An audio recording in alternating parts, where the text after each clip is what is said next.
Capitalul belgadean și podul belgadean, simbolul orașului nostru, râul Sava,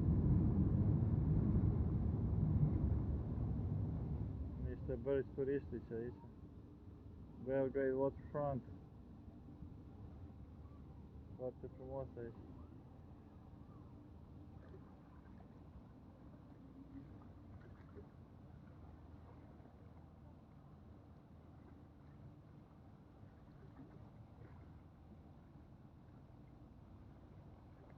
Tinerii se întrec cu niște scutere aici.